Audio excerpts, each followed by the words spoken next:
Hello and नमस्कार सभी दोस्तों को। मेरा नाम है पुनीत एंड डिस्टेंस गुरु के ई लर्निंग प्लेटफॉर्म में एक बार फिर से हम लोग मिल रहे हैं। आज कंप्यूटर का एक और टॉपिक हम लोग पढ़ने जा रहे हैं। कंप्यूटर टॉपिक के सिस्टम यूनिट में आज हम जो सिस्टम यूनिट पढ़ी थी, हमने कंप्यूटर सिस्टम जो पढ़ा था, उस कंप्यूटर सिस्टम में 4 तरह की यूनिट होती है। उनमें से एक यूनिट जिसका अध्ययन करना बाकी था, उसको आज हम स्टडी करेंगे। तो आज के टॉपिक का नाम है हमारा मेमोरी यूनिट। ठीक है, तो टॉपिक का नाम क्या है हमारा? Memory unit. ओके, चलिए स्टार्ट करते हैं। मेमोरी यूनिट क्या है, इसको पढ़ना।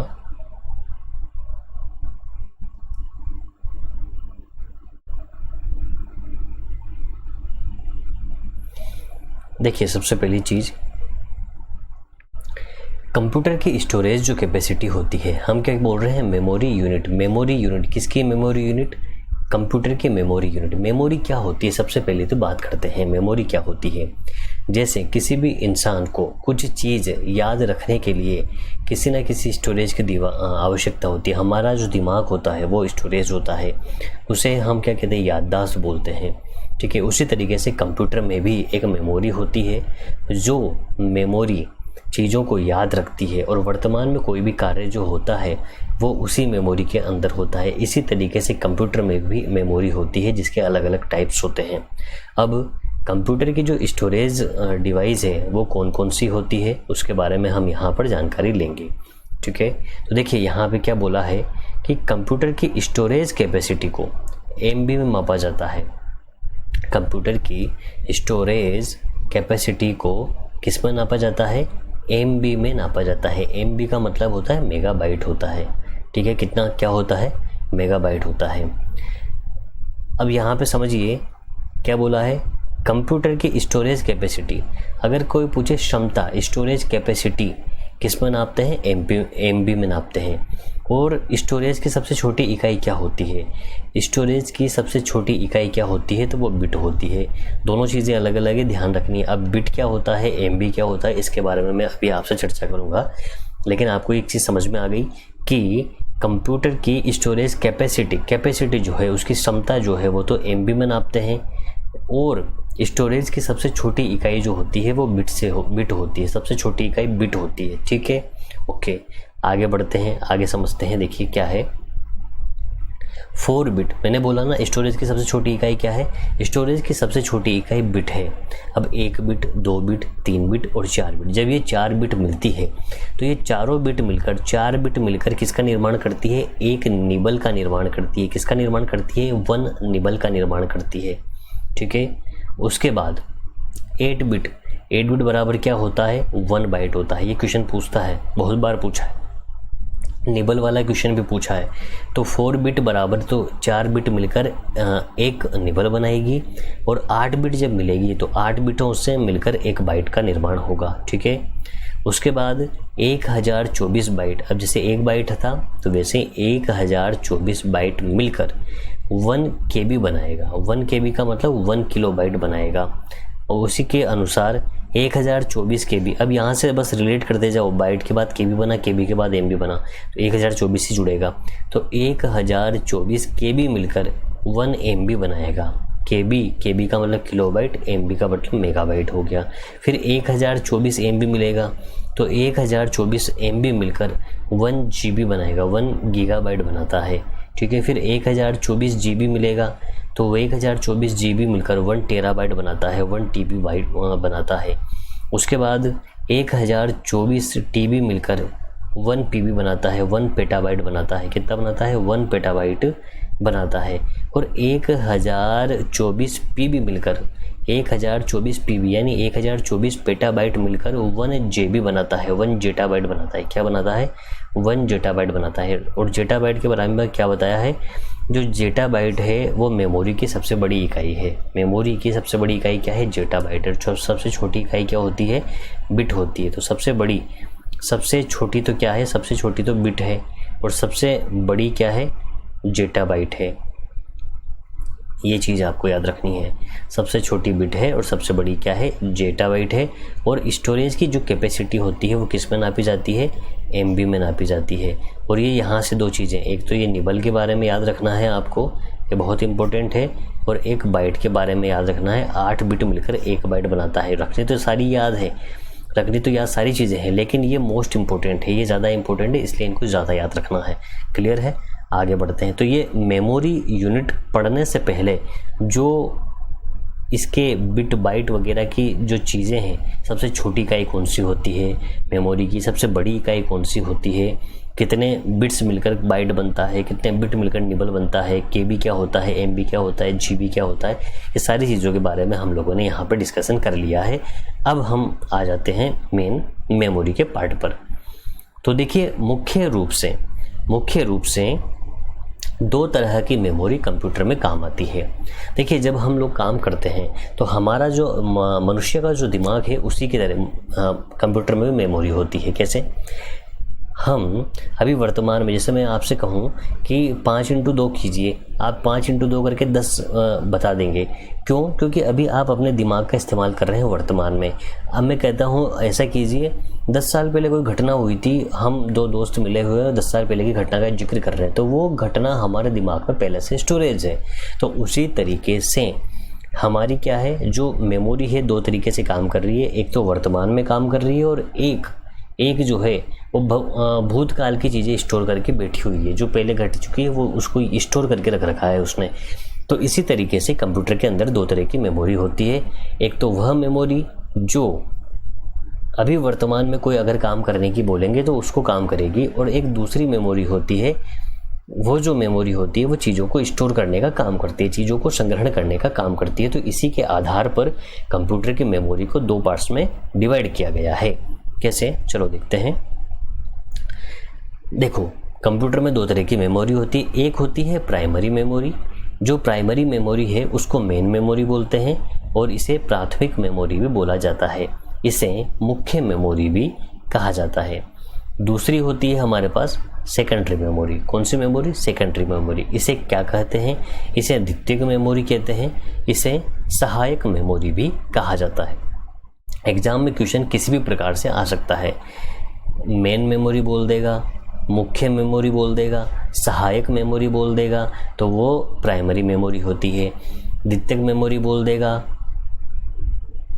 सॉरी मैंने सहायक मेमोरी बोल दिया है ना। मेन मेमोरी में सहायक मेमोरी अलग है। तो मेन मेमोरी, प्राथमिक मेमोरी, प्राइमरी मेमोरी एक ही चीज़ है। सहायक मेमोरी, द्वितीय मेमोरी और सेकेंडरी मेमोरी दोनों एक, सेकेंडरी मेमोरी एक ही चीज़ है। बात समझ में आ गई? ठीक है, आगे बढ़ते हैं। अब जो प्राइमरी मेमोरी है, जो मेन मेमोरी है, वो क्या है और क्या काम करती है, इसके बारे में हम लोग जान लेते हैं कि प्राइमरी मेमोरी क्या होती है। देखिए, प्राइमरी मेमोरी को ही क्या बोलते हैं? मेन मेमोरी का बोलते हैं। और ये जो मेन मेमोरी है इसका यूज किस में होता है? कंप्यूटर में वर्तमान समय में होने वाली सभी कामों को संपन्न करने के लिए हमें जिस मेमोरी की आवश्यकता होती है, जैसे कंप्यूटर में मैंने बोला कि एक वीडियो चलाओ, एक गाना चलाओ, तो वो कहाँ चलेगा, कहाँ रन होगा? मैंने बोला 5x10 कीजिए, कहाँ होगा? वो किसी ना किसी स्पेस में होगा, और वो जो स्पेस उसे कंप्यूटर को चाहिए वही उसकी मेन मेमोरी है वर्तमान कार्य को करने के लिए। तो ये मेन मेमोरी होती है। ठीक है, मेन मेमोरी क्या होती है? मेन मेमोरी के 2 भाग हैं। मैंने बोला मेमोरी के 2 भाग हैं, एक तो प्राइमरी, एक सेकेंडरी। अब जो प्राइमरी मेमोरी है, जो मुख्य मेमोरी है, जो मेन मेमोरी है, उसके भी 2 भाग हैं। कौन सा? एक तो रैम होता है और एक रोम होता है। एक क्या होता है? रैम होता है, और एक क्या होता है? रोम होता है। ये जो रैम और रोम है इनकी फुल फॉर्म भी है। रैम को क्या कहा जाता है? रैम को कहा जाता है random access memory, random access memory. और जो रोम होती है उसको बोला जाता है रीड ओनली मेमोरी। क्या बोलते हैं? रीड ओनली मेमोरी कहा जाता है। ठीक है, एक और भाग होता है कैश मेमोरी तथा रजिस्टर मेमोरी, भी मेन मेमोरी का ही भाग है। समझ गए? इसको आगे पढ़ेंगे अपन कि कैश मेमोरी क्या होता है, रजिस्टर मेमोरी क्या होता है। ये भी क्या होता है? एक तरीके से मेन मेमोरी का ही भाग होता है। इसको आगे हम देखेंगे और चीज़ें क्या है। तो पहले तो आपको बात समझ में आ गई कि हमारे पास 2 तरह की मेमोरी है। एक तो है प्राथमिक मेमोरी और एक है द्वितीयक मेमोरी। जो मेन मेमोरी है, प्राथमिक मेमोरी, मेन मेमोरी, जो मेन मेमोरी है उसमें 2 तरह की मेमोरी होती है मेनली। एक तो रैम होती है, रोम होती है, बाकी कैश मेमोरी, रजिस्टर मेमोरी भी होती है। उसके बाद दूसरी हम बात करते हैं द्वितीयक मेमोरी, सहायक मेमोरी के। सहायक मेमोरी के अंदर हमारे जो हार्ड डिस्क वगैरह, पेन ड्राइव वगैरह जो चीज़ें होती है, ये सारी हमारे हार्ड डिस्क के हम सारी सहायक मेमोरी के अंदर आती है। ठीक है, यहाँ तक चीज़ें क्लियर हो चुकी है। आगे बढ़ते हैं रैम। अब हम मेन मेमोरी के अंदर रैम के बारे में बात कर रहे हैं कि रैम है क्या चीज़ आखिरकार। तो रैम की हमने अभी अभी फुल फॉर्म देखी थी। क्या फुल फॉर्म देखी थी? Random access memory. क्या होती है? फुल फॉर्म इंपॉर्टेंट है साथियों, ये फुल फॉर्म बहुत इंपॉर्टेंट है, याद रखनी है। जो फुल फॉर्म का वीडियो देखा ना हमने, उसमें भी पढ़ा है और यहाँ पर भी आपको याद रखनी है। क्या बोलते हैं? Random access memory. यह क्या होती है? ये वोलेटाइल मेमोरी होती है। ये क्या होती है? वोलेटाइल मेमोरी होती है। वोलेटाइल का मतलब समझते हैं? वोलेटाइल का मतलब होता है परिवर्तनशील मेमोरी होती है। समझ रहे हो कि नहीं समझ रहे?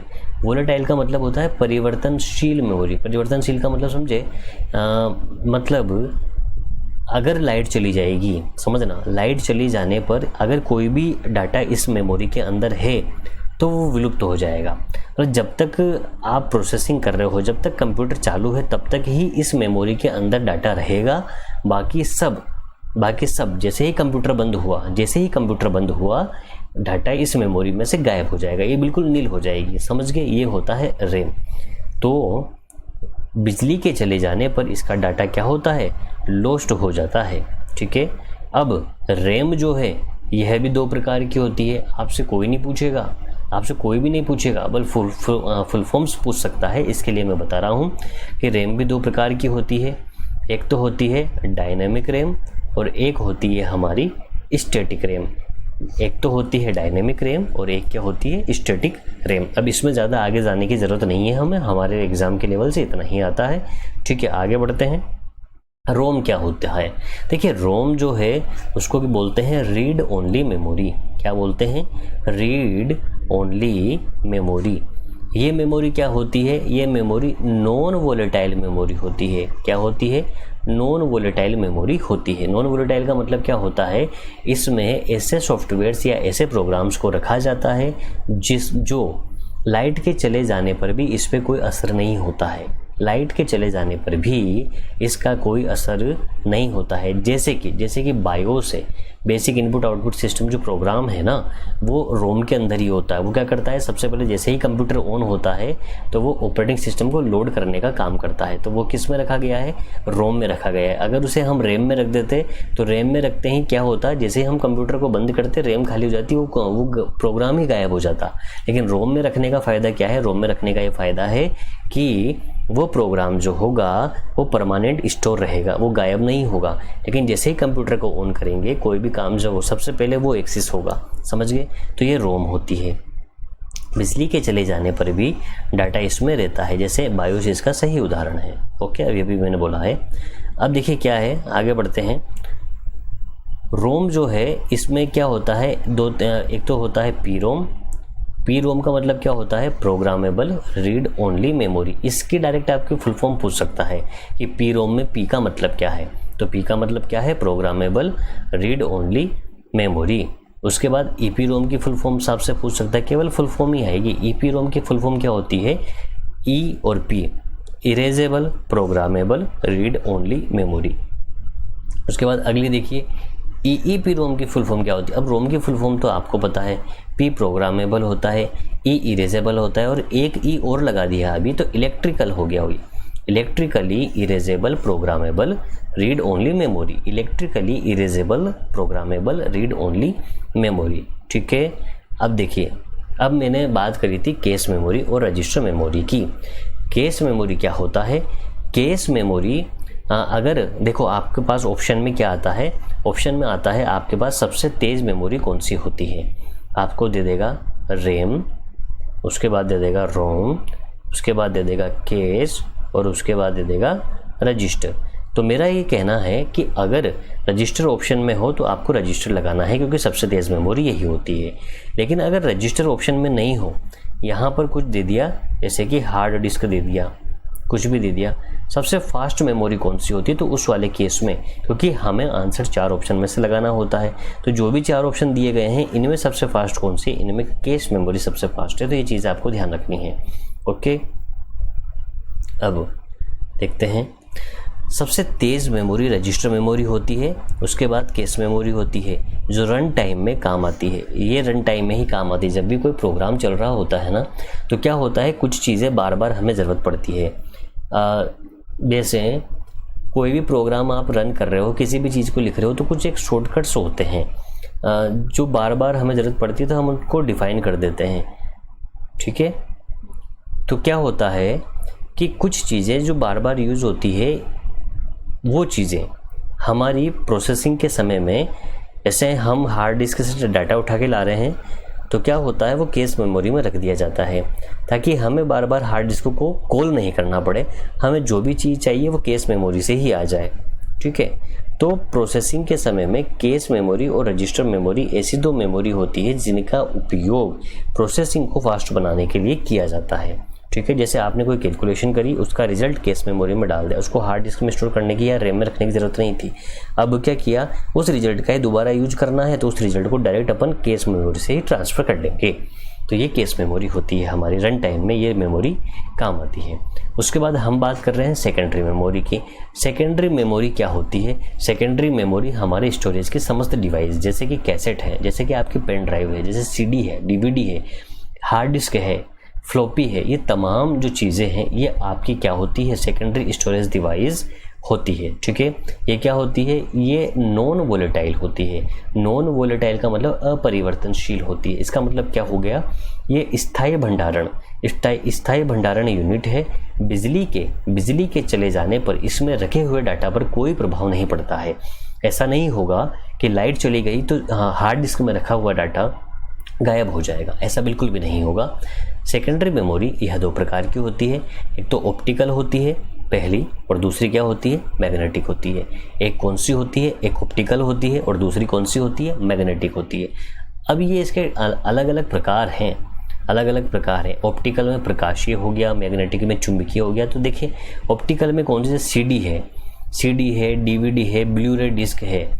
ब्लू-रे डिस्क जो है, देखिए इनको क्या है, अपनी अपनी कैपेसिटी के हिसाब से, स्टोरेज कैपेसिटी के हिसाब से बांटा गया है।